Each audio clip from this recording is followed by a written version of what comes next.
Hello, my name's Wayne Motts, and I'm the Chief Executive Officer here at the National Civil War Museum in Harrisburg, Pennsylvania.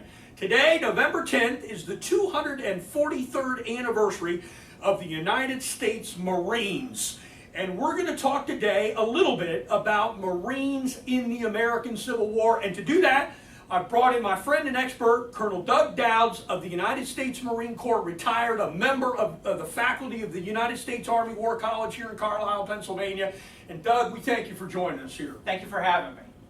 So let's talk about the Marine Corps in the Civil War. The Marine Corps has a couple challenges when the Civil War begins. First of which is they have ossified leadership, they have no vision for the future, and they are stuck with a role that we've had in the past, policing on Navy ships, and in an era of wooden ships and iron men, that was absolutely necessary. But what we find is naval guns now can shoot a lot further, or a lot more powerful, and so that role has started to diminish. So what we're going to talk about in the Marine Corps, it really has a couple of missions in the Marine Corps, and that is to support the Navy. The first mission is they still police. We see the Marine Corps at Washington Naval Barracks, guarding the Washington Yard. They get used at Harper's Ferry. They defend the Capitol in the secession crisis. We also find them out there supporting the Army. This is a role for the Navy. And so the Marine Corps puts together a battalion that fights at the First Battle of Bull Run. They will also fight at Drury's Bluff, and that's important for us for Marines because that's where Corporal John Mackey, 27-year-old, becomes the first Marine to win the Medal of Honor.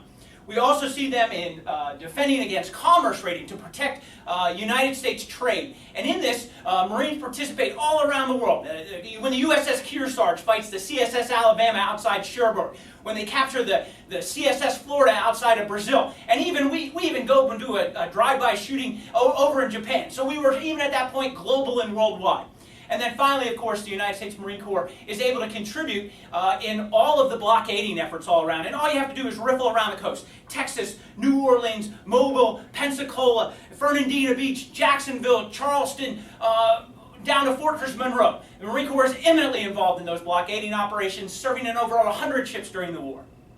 Well, Doug, we've also laid out a few objects here on the table. This comes from a family called the Vickery family.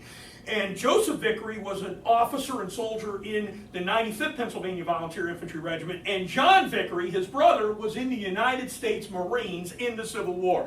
This is a special Marine Corps discharge for John Vickery, dated to 1867. And Vickery was born in Ireland in 1826. He was in the Marines in 1861, and he's discharged by 1867. He actually got a substitute.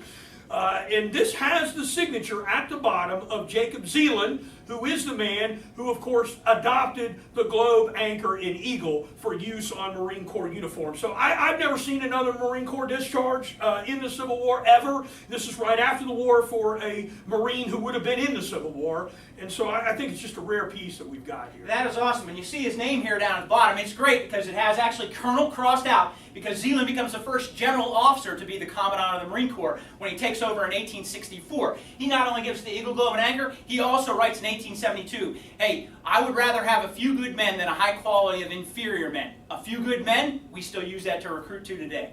Wow. Now, I hope everybody learned a lot here this morning. We want to thank all of you for joining us here this morning. We want to thank Dixon AC&R up in Williamsport, Pennsylvania, our sponsor for everything See, Touch, and Feel. And we hope you enjoyed this See, Touch, and Feel educational moment. Doug, thanks so much. Thank you very much for having me. Happy birthday, Marines.